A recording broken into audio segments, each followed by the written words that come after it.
everyone. I'm Linda Nickell, and welcome to the Happiness Hour.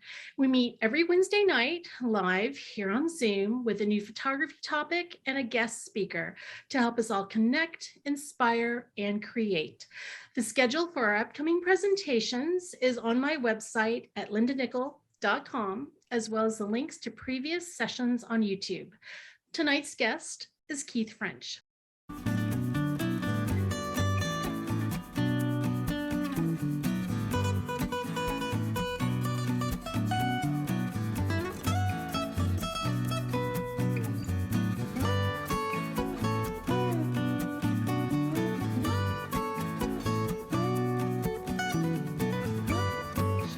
Keith is a full-time photographer based in the Chicago area. His years as an owner of a full-service retail camera store, photo/video studio, and a commercial color and black and white photo lab in the Chicago suburbs gave him a unique look into the full circle of the photographic industry.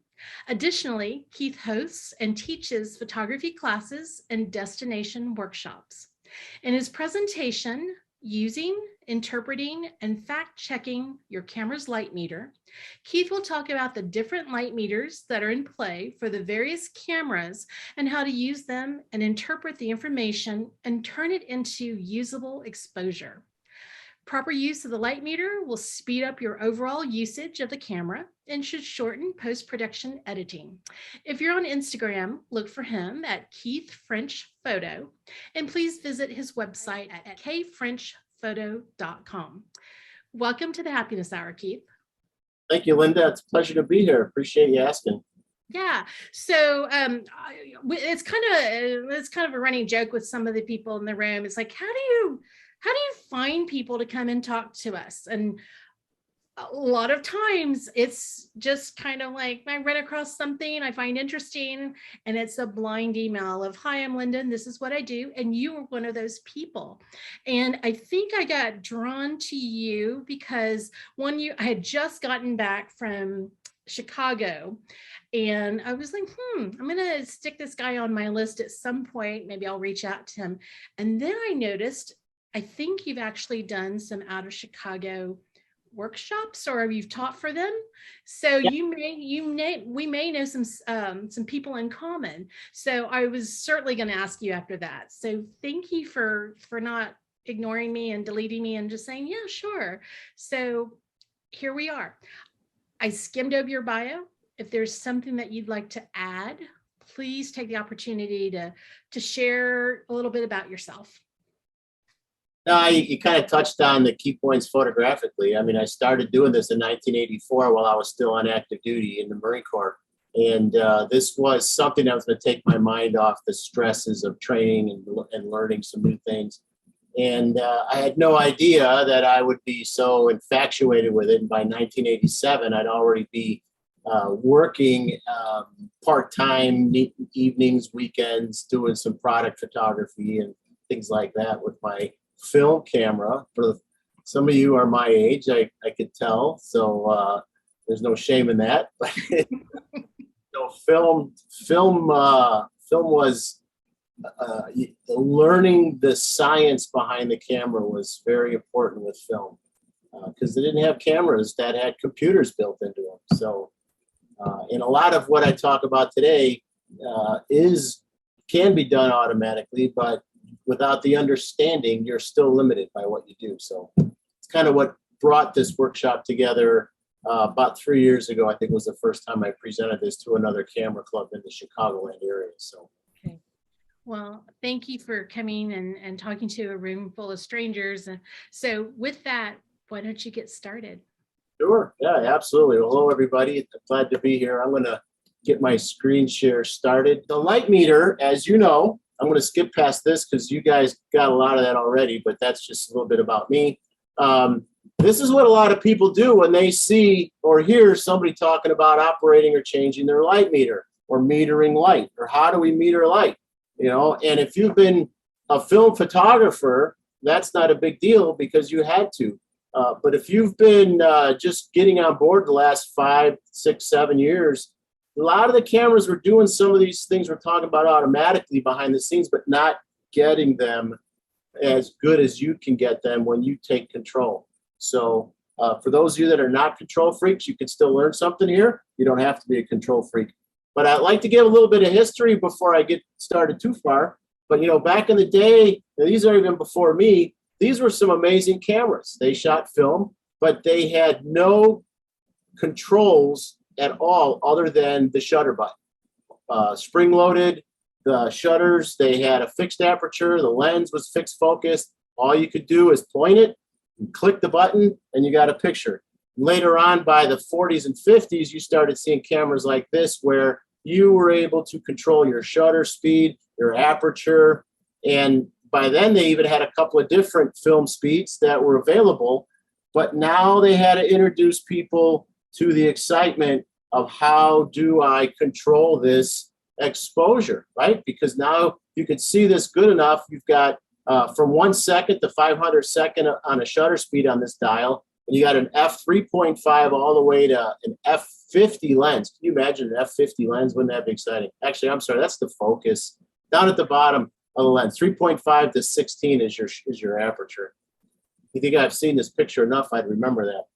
But anyway, so they got creative and they started coming up with these beautiful color slide rules that you would look at, and at the top, or if you were holding it sideways down the right margin, you would figure out what lighting condition you were in.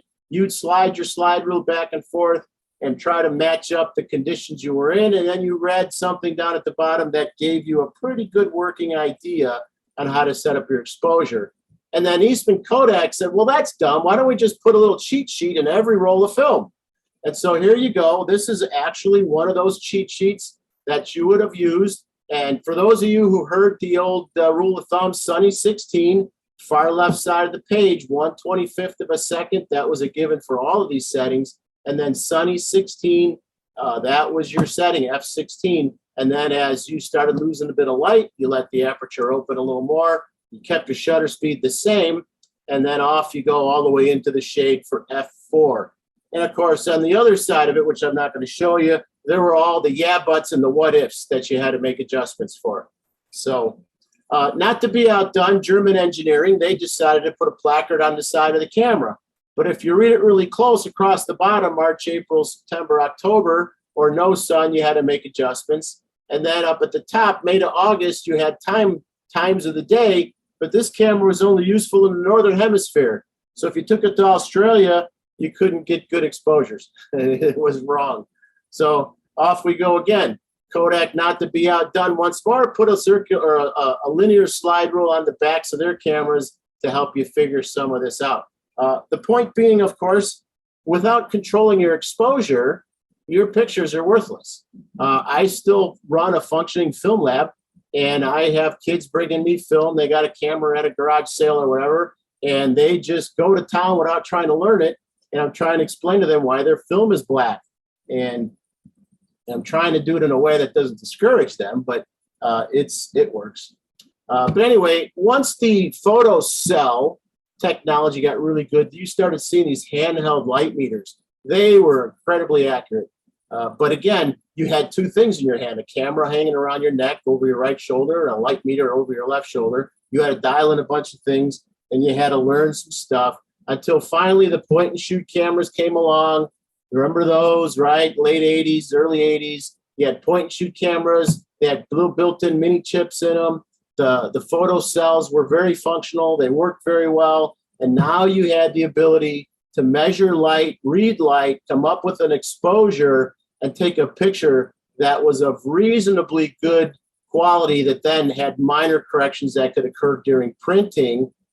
Printing, by the way, saved face for many hurried photographers. But if you look at the dial on the top of this camera, there are no settings. You really only have automatic. You've got a little bit of a setting for ISO, which was automatically read.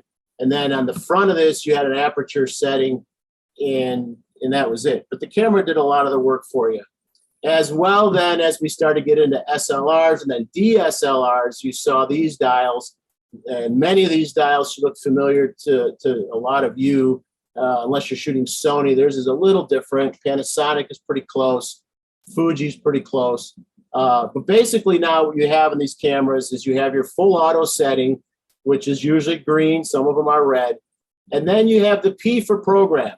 And if you're a total novice or you're still learning and you shoot a lot on auto, but you're very artistic and you want to start taking more control, you can give the camera a lot of control still, but by moving it into the P mode, program mode, you're allowed to change a few things like your light meter to do more of the action you want it to do. But then those things you choose not to change, the camera takes back over again and shoots them in a very automatic way. So it's still, you're still using more of the artistic creative side of your brain and not trying to dig in and be a scientist. Like me, I had to figure it all out. I'm more technically minded, so I had to figure it all out technically before I could do it. And that's probably why I stay more on the commercial side, because I'm not a big fashion guy and not a big brides and babies guy, because I don't feel like I'm all that creative. But on the commercial side, creativity, you can hire a creative artist, but you've got to be technically pretty sound to get the images the customers want. So I like to have fun with this picture. I say that the new modern viewfinder is kind of like the heads-up display on a jet. There's so much information coming across your screen. You've got all kinds of things and buttons going on that it's nice to know. But to really use your light meter effectively, we've got to know what's happening a little bit inside of our viewfinder. So when you're looking at your viewfinder, whether you read it off the back of your camera or you're looking at, you know, like a camera, like a DSLR or an SLR, you're going to see something like this or something like that, you know, pretty similar, Canon, Nikon, kind of the two big ones. If you spend a lot of money, you got something like this. This will really drive you nuts, because now you got dials, buttons, lines, squares, circles, semicircles, rectangles, triangles. You got all kinds of shapes. You got leveling devices. You got light meters. You got readouts at the bottom, plus and minuses, all kinds of crazy stuff. The bottom line in all of these tools are to help you take a better picture and interpret what the camera is seeing and tell you that information. Your viewfinder and your light meter and your histogram are the part of the camera that's actually talking back to you, not verbally, of course. That might send us all a little wacky, but they're going to give you a lot of information, you know, and this is half of it. This picture only points to half of the devices that's going on this camera, but there's a lot going on. And right now, an average starter mirrorless camera is going to have most of this information in the viewfinder, and it can drive you crazy. But we're talking about today really just that light meter, which in this whole big mess of stuff, there's my cursor. Yeah, that's part of your light meter down there. That's all it is. All this other stuff really is irrelevant. Today, we're going to talk about our light meter and then the different zones within the viewfinder where your camera is reading light. Yay, whew, that was like record time on that one. 15 minutes for the introduction. So again, if anybody's got any questions, if I'm talking too fast, talking too loud, or my Chicago accent's just a little too thick, let me know, and I'll slow it down for you. No, you're doing fine. I'm monitoring that chat, so, and I'm not afraid to interrupt, so you're good. Okay, so let's talk about that light meter. So as I mentioned already, the light meter really is that part or that function of the camera that is talking back to you. And you, as the owner, shooter, and maker, have the right to override it, right? You don't have to do what it tells you. You can insert your creative side or interpret the information it tells you, and you have the right to do something you want to do. Why? Well, because actually the light meter is like a 3 or 4-year-old toddler. Sometimes they don't always tell you the truth. Sometimes they lie by omission, you know, so you really got to ask the good questions like, what are you really telling me? And then make it work for you, okay? It's great to learn all the different modes. There's usually 4 modes right now in a light meter. The 4 different types of light meters built into most of our cameras. Back in the 70s, early 80s, the SLRs, you would see, let's say like a professional event photographer might have 3 cameras hanging off his or her shoulders and 3 different brands, because each brand made their light meter read light a different way or in a different place, but one was better than the other in certain conditions. And it was really kind of challenging and frustrating. Today, you push a button and you're right where you need to be. So we've been staring at these pictures for a little bit. So let's talk through these just a bit. And for those of you that are pretty seasoned, I apologize, but there's going to be someone that's going to go, aha, at this moment. So let's talk about it real quick here. And we'll talk about the light meter. So what you see, obviously, you see 5 pictures there. And across the top is a representation of what your light meter might look like and how it's communicating back to you. You see the black rectangle at the bottom of the numbers. That's kind of like the needle. It's pointing to a setting of what it's reading back to you. And in that setting, it's communicating to you in f-stops or aperture, not aperture, excuse me, in f-stops or in volumes of light.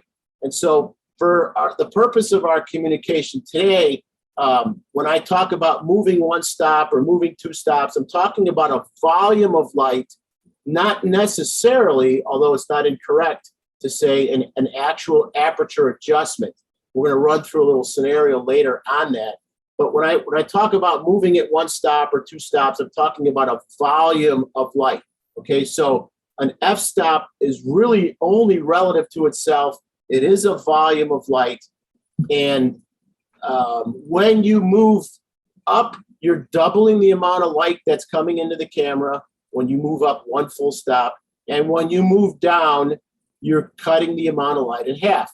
So for those of you like me who went to the public high school in a major city and math's not your best skill, if you can double things or cut it in half, you pretty much have this figured out and you don't even need to wear sandals. So that's pretty good.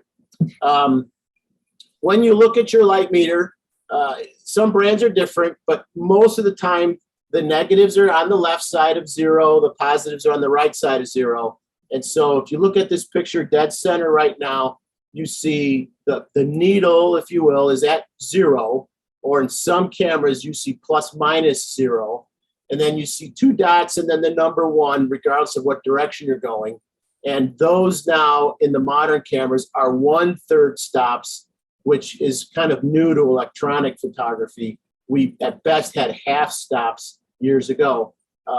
The nice thing is when you're moving your camera settings, if you're clicking your aperture wheel or you're clicking your shutter wheel, every 3 clicks is a full stop. So they make it simple. So if you're doing it by braille, click, click, click, 1 stop. That just means you doubled it or you cut it in half, depending on which direction you went. I wish I could tell you left and right was always the same, but for instance, Sony and Canon are completely opposite in everything. Whatever you push on a Sony, you pull on a Canon. Whatever you rotate left on Sony, rotates right on Canon. And guess who shot Canon for 21 years and switched to Sony in 2018? And I still can't get it right. I do everything twice. It's just the muscle memory is just there, and it drives you nuts. But that's really not why we're here. Anyway, so in your camera, in your viewfinder, or on your back screen, depending on how you use it, you'll see that meter. And as you move the bar or the needle to the plus side, you're making the picture brighter. To the minus side, you're making your picture darker. And each full number is a full amount of light, either doubling it or cutting it in half. I know I've said that 3 times, but I'm trying to help somebody understand it. So a little bit of an example that kind of helps people. This is a slide I stole off the internet. I'm ashamed, not really. But this is a nice little slide here that kind of shows across the top. Those are aperture settings.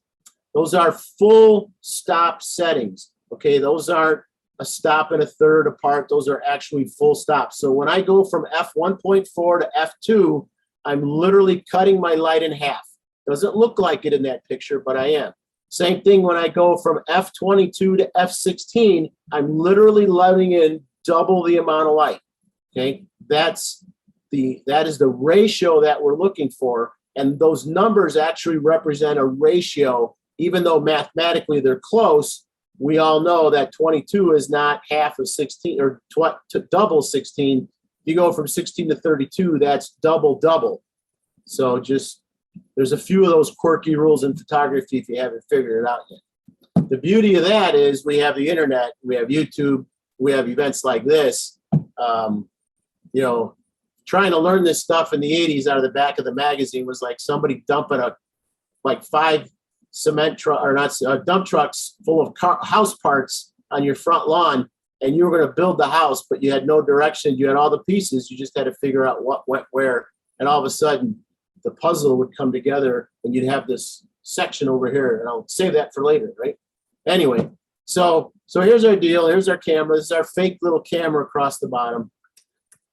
So let's talk about just some settings right now. This is kind of made up, but I want you to understand the relationship. So if I'm at this setting, this is an abandoned one-room schoolhouse that was taken on one of my North Dakota workshops.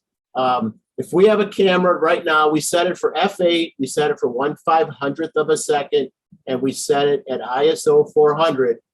And we look at the top left, we see the needle at -2. What the camera is telling you is based on the metering settings you have established already, which we'll divide later.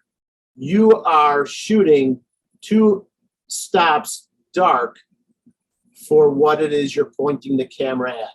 Okay, and all that means is this picture is going to be a little dark. Okay, if you want to make it a little less dark, you move the needle from -2 to -1. If you looked at the red box, I went from 1/500th of a second to 1/250th of a second. I slowed the shutter speed. That let twice as much more light in. So now I moved from 2 to -1 on the light meter.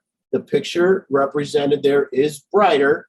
It's not bad actually for the foreground. You're still having a struggle making out what's in the background. So you're looking at your light meter and it says, hey, I'm still dark. Let's see what ±0 looks like.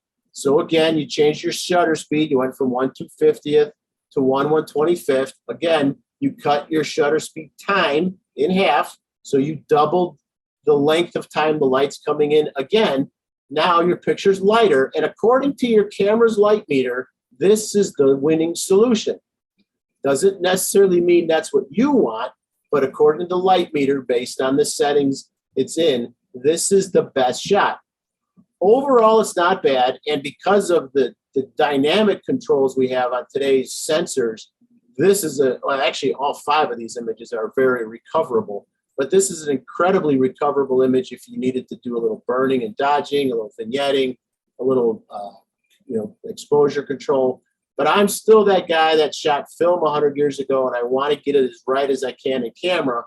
So that's why I am a little painstaking about this. But let's say you overbake the thing, and now you're 1 stop overexposed by 1/160th of a second. Again, I doubled the amount of time the light's coming in, and that makes the picture brighter. Now, what that did, though, if you noticed, it made the back wall more recognizable, more detail came out. I don't know if you noticed in the far left shot, if that was a sofa underneath a blackboard, but now it's definitely looking like a sofa underneath a blackboard. But the foreground is starting to get a little blown out. And of course, if we double the shutter speed 1 more time to 1/30th of a second, we're 2 stops overexposed. The only thing with good detail in it right now is the black chalkboard. You can actually tell there was something written on it.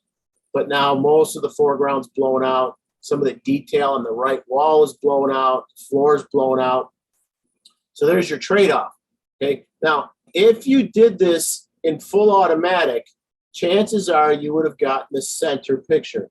If you were in the normal metering mode that the cameras like to set up. So it's all good. There's so far so good, no bad answers here. What made this a simpler image to set the exposure, though, was because the light overall in this room is relatively neutral. There's not a big separation between the foreground and the background, maybe 2 stops at most, okay? So what do you do when you are in an area where your subject and your background, or foreground for that matter, are very, very different. Okay, so something like this, if we had everything the same as we did in the previous slide, you'd have a similar situation like this.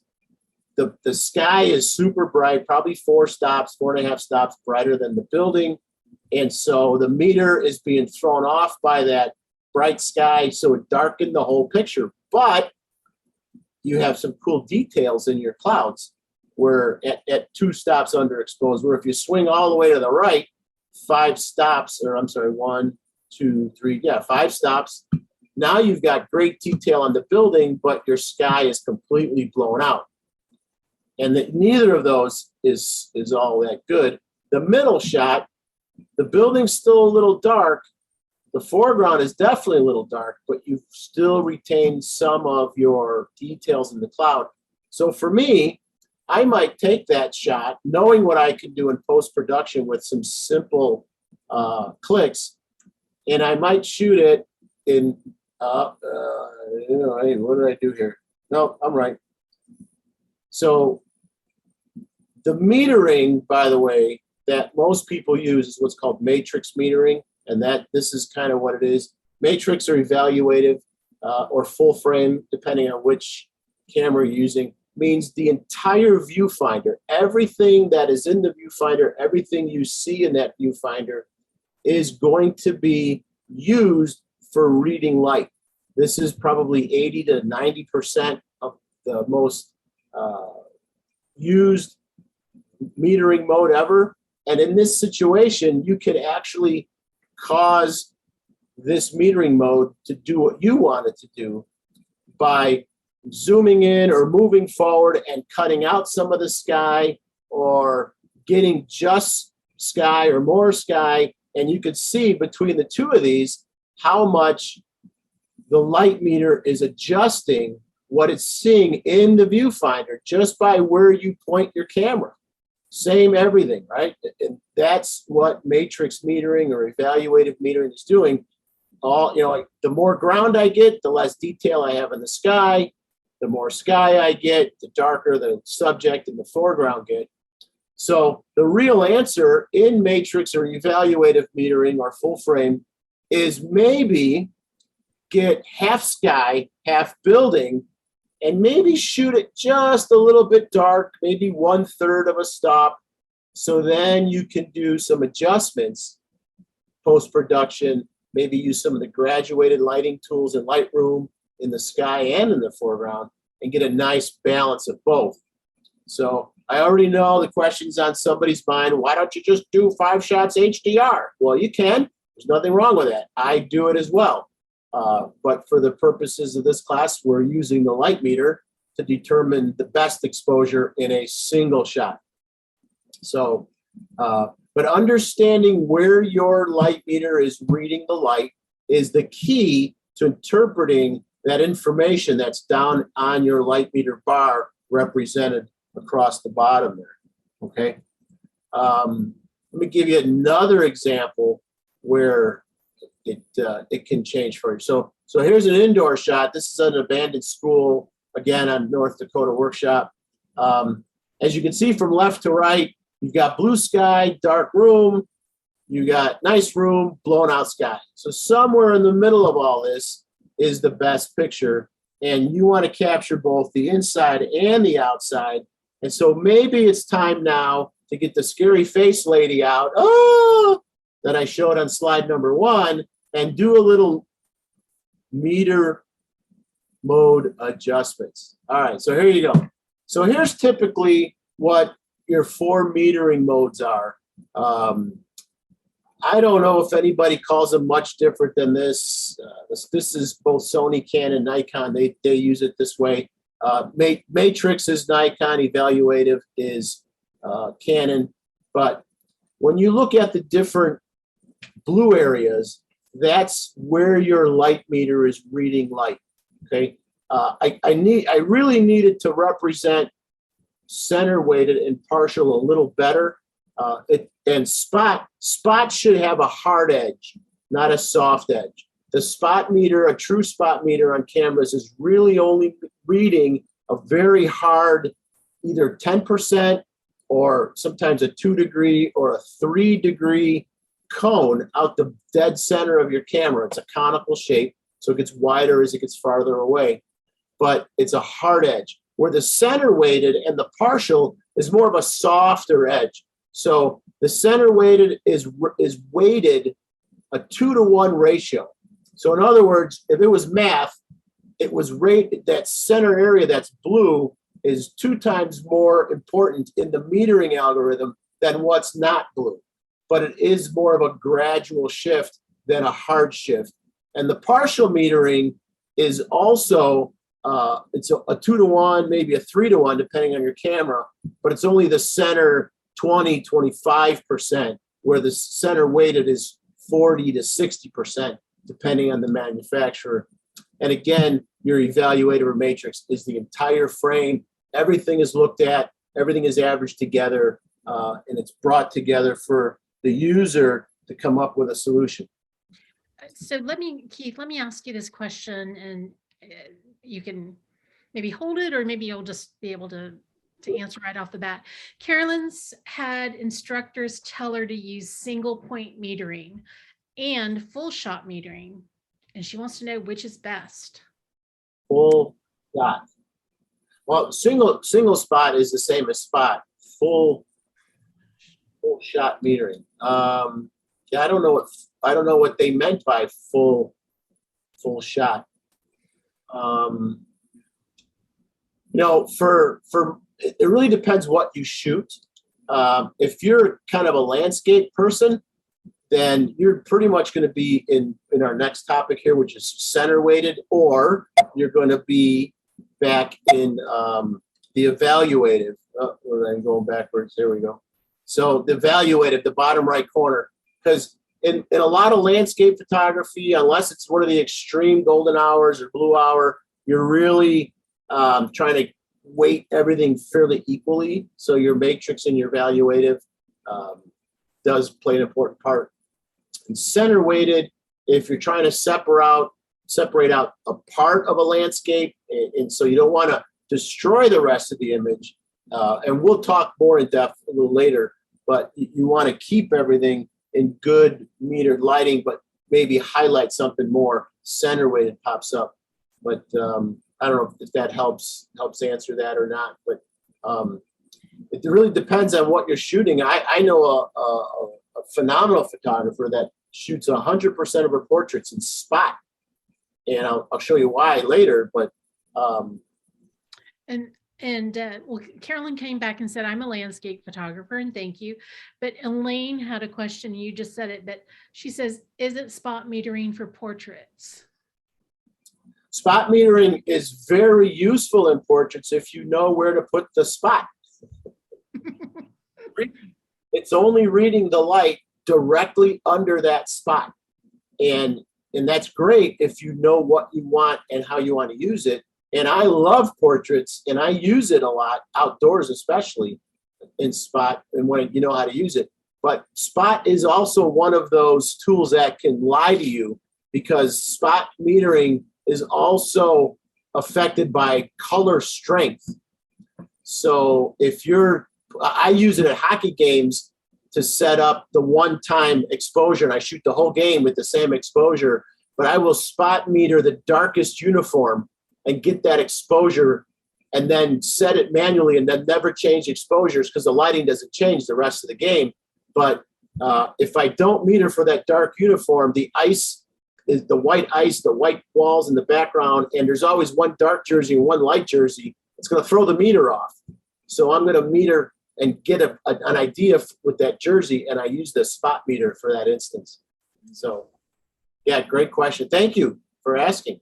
So let's talk a little bit about center weighted metering, and how I use it, or what's a great way to use it. But if your background is not really part of your subject, or it's way off in exposure, as far as, it's much brighter, maybe it's backlit, maybe it's forelit, the center weighted can give you a nice smoother transition when you're looking at a topic like this. So here's this beautiful old abandoned church in the absolute middle of nowhere in North Dakota, 5 or 6 miles from anything. And unfortunately, that day we had just a flat gray sky, which is really unusual for up there. So I moved it into center weighted because I didn't want it to capture any of the black shadows only in case I nabbed one of the windows. I wanted to introduce a little bit of the white light so it's not a stark, harsh contrast. And I wanted a nice balanced image. So when I went to spot metering, center weighted metering, and I took the shot, I ended up with that. And I can't complain about that. I really had no details in the sky anyway, so I didn't lose anything. In the far distance, probably because of linear travel of light from the sun, I did get a little bit of detail near the horizon, but straight overhead, like a softbox, the light was just piercing right through it, so it was just a solid gray. So this is a good way center weighted metering worked for me. And if it was just an eyelash dark, because I did include some of that white sky, it's very easy to recover a little bit of darkness in Lightroom. You do capture detail. It's kind of like the old shooting slides trick. A dark slide is better than a bright slide. So it does help. So center weighted metering for a subject, a topic like that. And then also, if you're an event photographer and you shoot with fill flash, the center weighted metering is phenomenal, especially if you're shooting manual, and hopefully you are in this case. But in center weighted, if you're using your through the lens mode of your flash, you set your flash as a fill, so 1/3 of an f-stop dark, maybe 2/3 an f-stop dark. You don't matter, the camera can care less what the background is. You need to stop their action, so your shutter speed is usually 1/125th, 1/60th. So if they're moving around, joking, laughing like these guys are, I just want to meter them. I don't care about the dark shades or the blinds behind them. I take the shot. The flash, because it's through the lens metering, gives me the exact amount of power I set it to. And in this case, it was minus 1/3 of a stop. The exposure looks great. Who cares about the wall? Especially in hotels, who cares about these ugly carpets? Their patterns and colors are hideous. But I've got 3 guys. They're having a good time. Their white shirts aren't blown out. One guy probably is a little sweaty, got a little bit of a shine on his head. But overall, great exposure. Had I been in spot meter, the spot meter might have landed on his black jacket, blow out the shot. The spot meter could have landed on the dark maroon in the background. I would have another blown out. It would have landed on his white shirt. The picture would be dark. So using the center weighted, it's a nice balance without taking all of the outer edge into consideration, and I get a nice balanced shot. So that's one way I use center weighted. Did anybody else come up with a question on that? Nope. Okay. Cool. You're good. Cruising right along. Well, I don't go that far, but we're doing good. Okay, so spot meter. We did talk a little bit about spot meter. This slide, after I made it, I realized it is kind of a little bit of a misrepresentation because it is not a soft edge. It is a hard edge, and I want to emphasize that it is a hard edge because it can mess you up. But it's great for picking out details in a challenging photo. So this is Navy Pier, Chicago. Obviously, it's at night, and if I was in full frame or evaluative or matrix metering, that dark sky would have been prominent in the light meters algorithm, and it would have caused all of that middle third to just be super blown out. I would have lost a lot of detail. I would have lost a lot of information. If I would have been in center weighted, which is almost represented by these rectangular crazy shapes here, I'm still getting a lot of black, and it would still have been a dark picture where the brightest brights would probably be more blown out than I would have liked them to be. So I switched to spot meter, and I metered one of the hotter spots, and I end up with a very nice, well-exposed image, high aperture, gave me those starbursts. If you know about that, shooting at f11 or f16 on an 8 blade or a 9 blade aperture lens, you get these nice starbursts. Obviously, I was on a tripod, in case you didn't know that. Shutter speeds are relevant at night on a tripod. So, but the light meter is where I learned the exposure that gave me this look. And it's a great look. The only super hot spot I actually like is up in the belfries. I don't know if that's what they really are, but that's what I call them. Up in the turrets up there. It's a little blown out up in there, but I like it. It's kind of like a centerpiece cap to the top of those two towers, and it came out really nice. But that's one way of using the spot meter in a non-portrait way. In a portrait way, same way. So here's one light coming in from the right. It's a steady light, and I'm spot metering the highlights, just the brightest parts of what I see through the viewfinder. And when I put that on just the highlights, yes, a lot of the picture is dark, but the highlights are not blown out. There's a certain amount of drama to the picture. There's a certain amount of nice look to the picture. If we were outside, of course, the shadows wouldn't have been as dark. The left side of the photo wouldn't have been as dark. But indoor, near a window, all the lights coming in, you get a really nice dramatic portrait look, and there's nothing blown out. And that's important when you're shooting portraits, because skin tones blown out, they look horrible in my opinion. But the other nice thing is, again, because of the high dynamic ranges in these modern cameras, if I needed to, I could take this picture into Lightroom and use one of the paintbrush tools and just ever so gently, slowly bring up some of the light on the darkest part of the frame. And it's still a very nice picture. But spot metering for portraits only pointed at your highlights. It could be a shoulder, it could be a cheek, a nose, a forehead. Only point that light meter at that brightest points, and that's where you get that exposure. I hope that makes sense. So that's our spot. Okay. Now partial, talking about partial really is not that much different than spot, other than it's not as hard of an edge. It's bigger, so it's a softer edge between where it's reading the light and where it finally stops, but it is much larger. Partial is great for birds in flight, air shows, something that's moving quick that you're really going to struggle keeping that little spot on it. And also, it does help balance color a little bit. If I was fast enough to keep the spot on this Blue Angel aircraft, it's dark blue, and so most of my pictures would have been overexposed. But with a pretty decent blue sky with a little bit of haze, I am reading some of that haze and lighter blue sky, as well as the dark blue jet. So the color is not throwing off my meter, and yet I still end up with a pretty decent exposure on a jet going 500 miles an hour zipping past my head.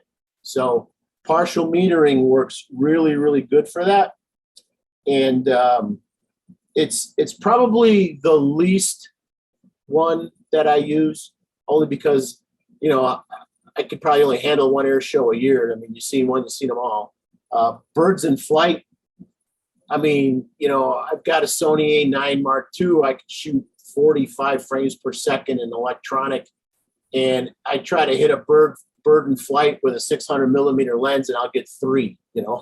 The rest of them is half a bird over here, half the bird over there, a wing here, because it's hard, So, but partial metering does work in this event. That's kind of how you would use it. Remember that partial and spot can be thrown off by colors, so keep an eye on how different your subject is color-wise from what's behind it, because it could make it too light or too dark. You could use partial, on a toddler running across the yard.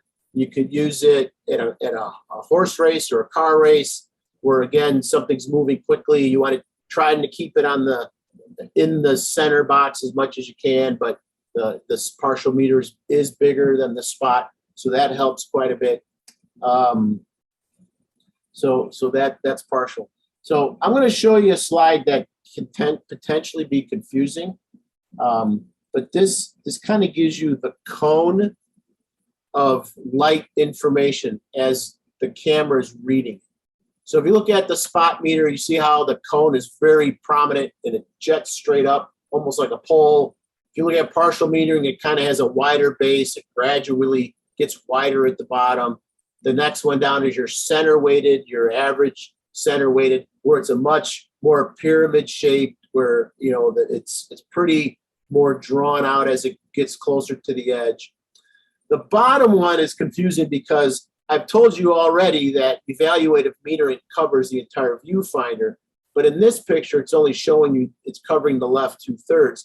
That's because the article that I borrowed this from was talking about the new technology 5 years ago when you can overlay your focus points and your metering points in the same place, and it would move your metering around your viewfinder where you're focusing as well. And yeah, that blew my mind when I first read it. I had to read it again. But anyway, in evaluative metering, it really is like a nice dome over the whole viewfinder. And you can kind of see a 3D representation of how the camera is reading light in these slides. So, all right. So somebody should have by now had the question in their head, okay, you say point it here. How do I transfer this light information into an actual exposure? Glad you asked. Somebody did ask that, right? Sure. Yeah, absolutely. And then somebody also probably asked the question I ask all the time, well, what if the area that I want to meter is not in the center of my viewfinder? Yeah, that's a problem too. Well, you do what any good professional photographer does, because it rarely is right. You pick a different subject. No, not really. So if you're shooting in manual, that's the M on your dial. It's actually the easiest thing to do. You go back to those first slides when I had your light meter, your -1, your -2, your +1, your +2. When you're moving your manual settings, your aperture or your shutter speed based on what's important in your shot. Are you stopping action? Your shutter's more important. Are you controlling depth of field? Then your aperture is more important. If you're using those in the way you want to, you're going to move whichever one you need to center up your dial on ±0. Okay, that's the goal, ±0. If you're using your spot meter and your person's off to the left side of your screen or they're off to the right or wherever they are, all you got to do is put your light meter on them, right? So I say target because if you're spot meter versus center weighted, the spot meter is going to be on the target, which is a point on the subject. So if you say put your spot meter on the subject only, and you put it on the dark side eye instead of the bright side eye, or the dark cheek instead of the light cheek, that's really not your target. So put that spot meter on your target, and you usually press your shutter button part of the way down. Why? Well, that's where you get your readouts from your light meter. Okay, so at the bottom, if your camera was in a partial sleep mode, or if your light meter was off to the left or off to the right because you pointed it at a car or something that was reflecting bright light, you've recalibrated it by depressing your shutter button part of the way. And those of you, by the way, who use back button focus, which I do on one camera body in certain events, but not on the other, if you're using back button focus, you still have to hit the shutter button to get the light meter to read. Or some of the new mirrorless cameras, I know, Operation Overload, some of the newer mirrorless cameras have so many custom buttons, you can actually assign that to a custom button. That's completely up to you. Wherever your fingers and thumbs and pinkies hit, you can do it that way. But typically, it's a feature of the shutter button, regardless of what you're using for focus. When you push that shutter button, your light meter takes a reading, and it gives you your needle, whether you're left or right, overexposed, underexposed. It'll give you that information. And then if you're shooting in manual, then you set your exposure to the desired reading. So case in point, and what does all that mean? Well, I'm going to use my spot meter. Remember the young lady we just had a picture up here, and I'm going to read her bright highlighted cheek. But if I don't want it to be a darker part of the screen, even though it's the highlight, if I want to overdo that highlight, overexpose it a little bit, I take what my light meter is telling me and maybe move it plus 1/3 or plus 2/3. Now I have a little more of a shine than a highlight, but that'll bring up the dark side of that slide a little more. It gives you a little bit of control. You're kind of using your spot meter like a pointer. You're reaching out with your pointer, you're touching the highlight, you're getting your reading, you're using your aperture or your shutter speed control to get your desired exposure reading, and then you take the picture. If you need to recompose it, in other words, you want your subject more on the left, more on the right, you're cropping out an ugly tree, you've already set your settings, you've already set your exposure, keep an eye on your focus if you move the camera around a little bit, but then you're ready to take the shot after you've recomposed your framing because they weren't dead center in the middle of the screen. Should I go through that again? No, I think we're good. Sense? Okay. Take the shot. Okay, so that's your manual mode. Now, here's kind of a graphic description of that a little bit. So here I got a bright white covered bridge. I'm in spot meter. The bridge is far enough away that the spot's covering a dark part of the screen and the light part of the screen. When I depress the shutter button, it's going to give me some information, some readings, but I want to make sure I'm reading just the white part of the bridge. So I either adjust my lens by zooming or I move in closer and I read just the white, just the brightest, the highlightest part. And I sure that my spot is getting read accurately and it's giving me some feedback. And with that feedback, I make my adjustments. I back up, I zoom back, whatever you want to say. I recompose the shot and I take the picture. And just before I did, this guy sat down and decided to get into my shot. But hopefully on your screen, you can tell in that bright white, you can still see the slats of wood. I did not lose the detail in those slats of wood because I metered for that bright white. Now it's a gorgeous day. I had great light spilling out everywhere. In fact, it was probably acting like a giant reflector. But even the trees look good. I thought I'd have a high spot in the sky, but I didn't, or a dark spot. It looks great. I may have had a polarizer on. I don't remember. Based on the shadows, it wouldn't have done me any good anyways because it was not 90 degrees to my camera. But anyway, so that's a great example of using spot meter in a manual mode and how you kind of make an adjustment for it. If you're a priority shooter, which I actually do a lot of priority. When I say priority, I mean aperture priority or shutter speed priority. Most of my landscapes are in a aperture priority mode because that's usually what I'm controlling. I don't care about shutter speed. I'm on a tripod. But do I want a large depth field, super long? Do I need a narrow depth field because I'm trying to use selective focus to highlight or separate? So I'm usually in aperture priority. So what do you do in aperture priority? It's still pretty almost easy peasy. Again, I could use spot meter or partial meter. I can point it or put it on the subject, my target, what areas I want it to read. And again, hit the shutter button part of the way. That kind of registers it, tells me what I want, gives me my feedback. And then you press your camera's AEL button. Okay, don't get scary. I'll tell you what that is in a second. Once you do that, you recompose your shot and you take the shot. It is really that easy. What did I just do? Okay, so on the back of your cameras, on most of them, somewhere in the upper right side, you'll have a button Nikon is top right corner. It shows that AE-L or AF-L.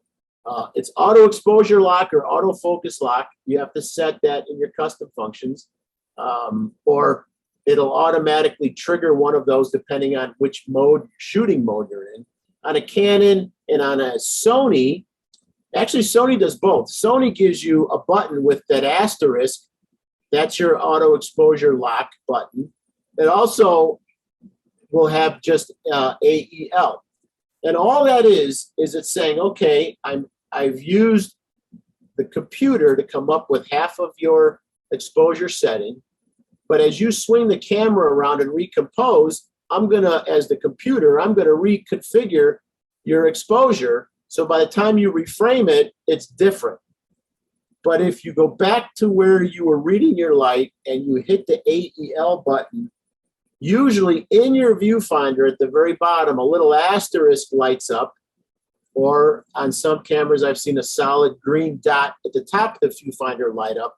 That means the auto exposure lock has been engaged, and now you can point the camera at a floodlight and your exposure won't change because you've locked it in until either you hit the button again or you take a picture. And that's how you lock it in if you're in a priority mode, either shutter or aperture priority, and using the aperture priority light. So it is pretty simple. Whew. Right? How did I do? Okay. No questions yet? No questions. They're still with us, right? I didn't fall asleep. I didn't lose anybody, or Nope. They're still here. watching the news now. Okay. All right. Cool. So same thing, by the way, if you're not doing landscape, if you're going to be in a little bit of a portrait mode, again, using aperture priority or shutter priority. Now, in this case, anytime I photograph people, shutter becomes equally as critical, if not more critical, for two reasons. If I'm using fill flash, I need to make sure my shutter speed is in the shutter synchronization zone, so 1/60th through 1/200th of a second, to make sure my flash is fired completely while the shutter is completely open. There's electronic ways around that, but that's a whole other class in itself. But in this case, in a partial metering, what's important to me is that this young lady had very, very fair skin. And if I spot metered just her fair skin, I might have had too dark of a shot. And with the fill flash, with the camera reading a dark spot in spot meter, it would have told the flash to fire more light. So with her real pale, milky skin, she would have blown out like a geisha doll. And that is not what we want. So by going to a partial metering and making sure that I'm reading half the light on her and half the light on the background, but now she's off-centered, that's not a good shot, I can press that auto exposure lock button, read that light, which is averaging a little bit of the background, a little bit of the foreground, giving me a much more accurate shot. Then I recompose the shot, get her back into a proper position, lower the camera because there's way too much, space above her, and I could take the shot and I get good skin tones. She's still pale. I can't fix that. White on rice, as I tell her. It's my daughter. But anyway, the background color makes sense. I got a nice fill flash in the eyes. One flash simple, it came out about as good as it was going to in that lighting. So that's exposure lock, an auto exposure lock, and how you can tell the light meter. I like what you're telling me. Now hold that. Let me adjust the camera position, take the shot. So trying to find more ways to say the same thing twice. The camera flash through the ETTL mode, electronic through the lens metering, is what that means. Or some of the other cameras are just TTL through the lens metering. They're phenomenal. They're a great tool in your pocket. they do work on your camera's metering. The camera is talking to the flash is talking back, they're reading the light. You can set it to be the exact same brightness as the meter says. You could tell it you want it to be just a little dark, so it acts like a fill flash. You could overexpose it if you want to get a crazy lighting, but it's a great tool, and it's all tied into your light meter. So light meters are kind of important. So typically, here's where I go. Any questions? But let me kind of throw through one that comes up a lot. I mentioned it earlier, but several people say, well, why do we waste our time in all this if I could just do HDR? Well, HDR is phenomenal and it has a lot of applications, but HDR in nature with a little bit of a wind and your trees aren't sharp anymore because they're moving. That's getting better, way better, as a matter of fact, than it used to be 5-10 years ago. But HDR in a landscape setting with things moving like trees or water, maybe not as bad because sometimes moving water is a cool effect. But especially the trees and or maybe something with flowers in the foreground, you might find that using your light meter effectively and getting a shot instead of a 7-shot bracketed shot in HDR will lend to a better position when you get back into your Lightroom, and especially with the new tools in Lightroom, with the new control over the paintbrush and the new control over the sky. The Lightroom has just exploded with useful tools that makes this now even more important to understand how you can meter through some of these more challenging lighting situations. So I answered that. So I only got another hour and a half for questions. Well, I don't see any questions in here. You gave such a comprehensive presentation. You've either scared us all or you've checked all the boxes. And let me glance right through here. I don't see any though. There's a couple of tech nerds in here, and I'm getting some comments about really good information, and you did a great job. So far, there's no hate mail in here. So that's good. Well, for you techie guys, if you got, and I don't know if you allow this, Linda, but if they want to press the space bar and actually ask a question rather than try to type it out in length, that's okay too. It's up to you. This is your program. But if there's something pressing in here that they're not afraid to hit the space bar, I typically don't, just to keep it a very clean recording. But it's open game. There's one comment here that's kind of funny. Elaine would like for you, she says, I just need this guy right next to me while I'm shooting. So that could be an invitation to the Texas Hill Country. So I do a lot of one-on-ones, and also, I didn't want to highlight it too much, but I do several workshops. I call them boutique workshops because if it's just me or it's me and one of my workshop partners, Tony Rainez, who you might have met at one of the Out of Chicago events, because Tony and I co-led several of the photo walks. We cap it out at 10 people. So in a group of 10 people, there's usually no more than 2 or 3 total novices. So you get a lot of our attention. And, so by all means, that's photo.com. Check out the workshop tab. The North Dakota is a favorite. Right. And I will actually link all of that information in the show notes so that if anybody says, oh, wait a minute, he says he does workshops, they can get to you. So I try to make that pretty easy. So do you want to, are you done with your presentation? Do you want to take that down so I can? Yeah, Yeah, just there you go. It's just that big green button. It's the magic button in Zoom. I think we lost your, did you say something? I think you nope. Are you kidding? Okay, there you are. I didn't say that. I didn't touch them. Okay, there you go. No, your volume went away for half a second. So that was kind of crazy. There is a little note in here from John that says he'd do a workshop if you came to Texas. Yeah, yeah, I love Texas. I have family all over Texas. I have family in McKinney and Plano. I love the Lubbock area. I love going out there.